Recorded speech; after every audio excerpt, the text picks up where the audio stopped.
이 시간 느부갓네살의 꿈이라는 제목으로 하나님 말씀 전하겠습니다. 여러분, 지금까지 다니엘서의 핵심 줄거리는 대제국 바벨론 왕 느부갓네살을 중심으로 전개되고 있습니다. 느부갓네살 왕은 주전 600년경 약 40년간의 통치 기간 동안 바벨론이라는 나라를 명실상부한 중동 최고의 강대국 자리에 올려놓은 인물이라고 역사가들은 말합니다. 그는 자신의 위상을 권력과 통치를 공고히 하려고 자신의 형상을 닮은 30m의 높이의 거대한 신상을 만들어 절하게 했습니다. 그러나 여러분, 자신을 신의 자리에 올려놓은 사람을 하나님은 그냥 내버려 두지 않으셨습니다. 높으신 하나님의 자리를 탐하던 교만한 느부갓네살에게 하나님께서는 진정한 세상의 주권자가 누구인지를 분명하게 드러내셨습니다. 지난 2장과 3장에서는 이 하나님의 사람 다니엘과 세 친구들을 통해 여호와 하나님이 온 세상의 주권자이심을 나타내셨고, 당대 최고의 권력자인 이 느부갓네살의 입술을 통해 위대하신 하나님의 능력을 시인하게 하셨습니다. 본문 4장은 느부갓네살의 통치 말기, 그가 쓴 조서의 내용인데요. 그는 조서의 서두 내용을 하나님을 찬양하는 것으로 시작합니다. 1절 말씀입니다. 제가 읽겠습니다. 느부갓네살 왕은 천하에 거주하는 모든 백성들과 나라들과 각 언어를 말하는 자들에게 조서를 내리노라. 오나노니 너희에게 큰 평강이 있을지어다.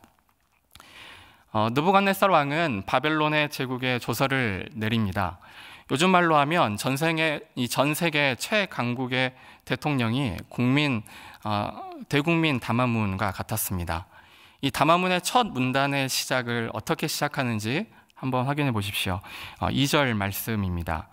지극히 높으신 하나님이 내게 행하신 이적과 놀라운 일을 내가 알게 하기를 즐겨하노라. 언뜻 보면 이 시편의 찬양이거나 이 사도 바울의 편지에서나 볼 수 있을 것 같은 고백처럼 보입니다. 성경 이 66권 모든 장에서 이 일라야라는 히브리어, 이 지극히 높으신이라는 표현이 가장 많이 등장하는 이 장이 바로 다니엘서 4장이기도 합니다. 이 지극히 높으신 하나님을 찬양하는 느부갓네살, 이 본문의 내용만으로 그가 하나님을 이 유일한 신앙의 대상으로 삼았는지는 알 수 없습니다. 그러나 이 느부갓네살의 고백에서 알 수 있듯이 그는 달라져 있습니다. 지난날에 그는 초자연적인 이 엄청난 기적을 경험했던 사람입니다. 이 알려지지 않는 이 왕의 꿈을, 아무에게도 말하지 않는 이 왕의 꿈을 다니엘이 해석했던 사건, 그리고 사드락과 메삭과 아벳느고가 이 용광로에서 이 머리털 끝 하나 상하지 않고 살아나온 이 사건은 그의 뇌리에서 쉽게 잊혀지지 않았을 것입니다. 그리고 이어서 그는 영원하신 하나님을 찬양합니다. 3절 말씀입니다. 참으로 크도다 그의 이적이요, 참으로 능하도다 그의 놀라운 일이요, 그의 나라는 영원한 나라요, 그의 통치는 대대에 이르리로다. 느부갓네살 왕은 본래 자신의 제국이 최고인 줄 알았던 사람입니다. 그런데 여기서 그는 자신의 나라가 아닌 하나님의 나라가 영원함을 고백합니다. 이처럼 그가 하나님의 높으심과 이대하심, 그리고 영원하심을 찬양하는 것은 일정 시간 계속되고 있었습니다. 이어서 4절 말씀입니다. 나 느부갓네살이 내 집에 편히 있으며 내 궁에서 평강할 때. 담화문의 머릿말에 해당하는 부분을 하나님을 찬양하는 고백으로 장식한 후에 본론인 자신의 이야기를 시작하는데요. 저자는 이 조서가 구체적으로 언제 일어났는지 알려주지 않습니다. 대부분의 학자들은 이 2장의 첫 번째 꿈 사건 이후 20-30년이 흐른 때라고 말합니다. 이때 집권 초기와는 다르게 전쟁이 없는 시기, 곧 제국의 평화가 임한 시기였습니다. 무엇보다 엄청난 규모를 자랑했던 웅장한 건축 사업이 끝날 무렵이었습니다. 이어서 5절, 6절 말씀인데요. 제가 한 절, 여러분들이 한 절 읽겠습니다. 한 꿈을 꾸고 그로 말미암아 두려워하였으니 곧 내 침상에서 생각하는 것과 머릿속으로 받은 환상으로 말미암아 번민하였노라. 이러므로 내가 명령을 내려 바벨론의 모든 지혜자들을 내 앞으로 불렀다가 그 꿈의 해석을 내게 알게 하라 하였더라. 본론의 이 주요 내용은 자신의 꿈에 관한 것이었습니다. 꿈을 다룬다는 점에서 2장의 내용과 유사한데요. 느부갓네살 왕은 이번에도 의미를 알기 어려운 이 신비한 꿈을 꾸고 난 후에 번민하고 있습니다. 이 꿈이 어떤 꿈인지 알고 싶어서 이 바벨론 제국의 모든 이 지혜자들에게 이 꿈의 내용을 말합니다. 그리고 그 꿈의 의미를 해석해 달라고 명령합니다. 이어서 7절 말씀인데요. 제가 읽겠습니다. 그때 박수와 술객과 갈대아 술사와 점쟁이가 들어왔으므로 내가 그 꿈을 그들에게 말하였으나 그들이 그 해석을 내게 알려주지 못하였느니라. 이 바벨론의 방백들 중에 그 어느 누구도 왕을 도울 수 없었습니다. 오직 다니엘만이 그를 도울 수 있는 유일한 지혜자였습니다. 느부갓네살의 말을 빌리자면 다니엘이 그렇게 할 수 있었던 이유는 그에게 거룩한 신들의 영이 있기 때문에 가능하다고 고백합니다. 9절 말씀입니다. 이 박수장 벨드사사라, 내 안에는 거룩한 신들의 영이 있은즉 어떤 은밀한 것이라도 내게는 어려울 것이 없는 줄을 내가 아노니 내 꿈에 본 환상의 해석을 내게 말하라. 여기서 느부갓네살이 사용한 거룩한 신들의 영이라는 표현은 다신교적인 표현이긴 합니다. 그러나 분명한 것은 다니엘의 지혜와 꿈 해석 능력의 원천이 하나님께 있음을 인정한 것입니다.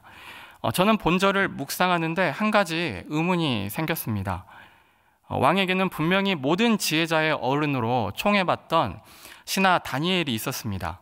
왕은 그가 거룩한 신들의 영이 있는 사람이라고 고백했고, 왕은 다니엘이 그 어떤 은밀한 일도 어려움 없이 해석 가능한 자였다는 것을 인정하고 있습니다. 그러나 이상하게도 그는 가장 먼저 다니엘을 찾지 않습니다. 왕은 거룩한 영이 임한 다니엘을 곁에 두고 있었는데도 왜 가장 먼저 그를 찾지 않았을까요? 어쩌면 다니엘이 아니어도 바벨론의 지혜자들이 능히 해석할 수 있을 거라 생각했는지도 모르겠습니다. 한 가지 확실한 것은 왕은 최고의 지혜자, 이 하나님의 사람이 누구인지 알고 있었다는 것입니다. 그러나 세상의 지혜를 먼저 찾은 후에야 비로소 다니엘을 찾았습니다. 사실 이것은 우리의 기도 생활에 있어서도 자주 나타나는 패턴입니다. 여러분, 우리 인생에도 깊이 번민할 수밖에 없는 문제들이 매일매일 찾아옵니다. 이러한 문제와 마주할 때면 우리는 즉각 하나님의 영, 이 하나님께 기도해야 한다는 것을 너무나 잘 알고 있습니다. 그러나 우리는 하나님께 즉각 엎드리거나 기도하려고 하지 않습니다. 세상적인 방법을 총동원합니다.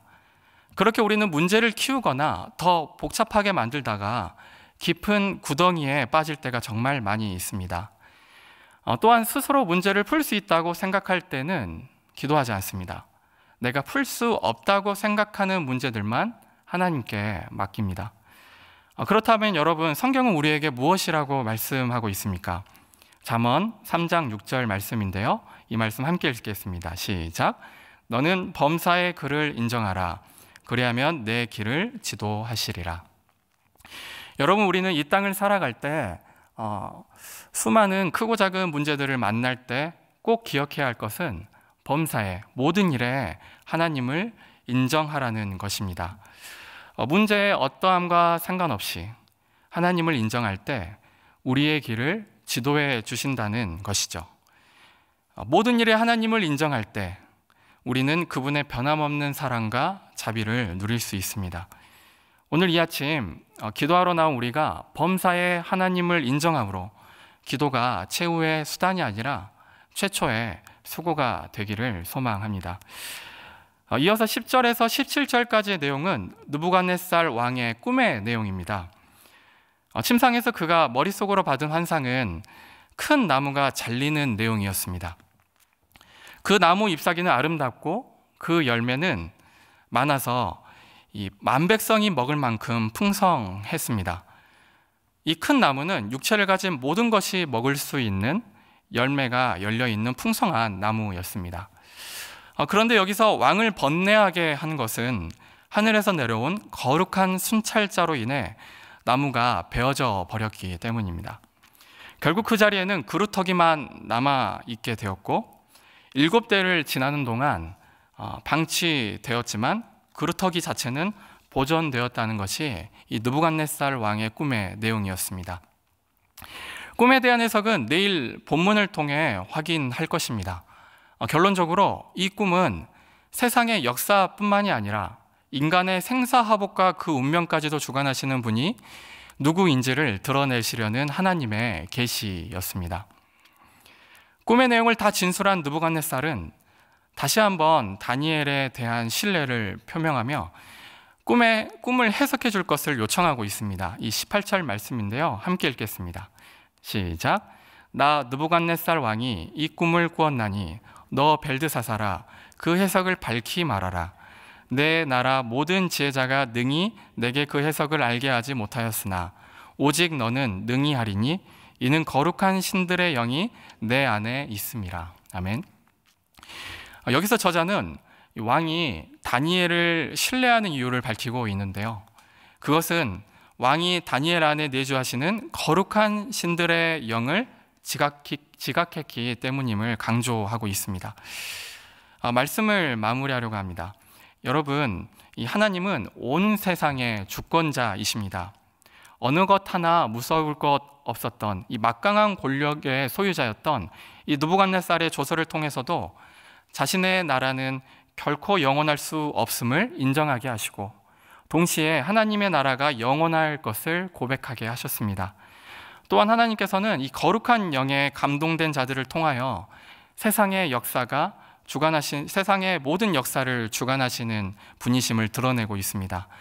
이 구약 성경에 나타난 하나님의 영, 곧 성령님은 지금도 세상의 모든 영역에 관여하시며 일하고 계십니다.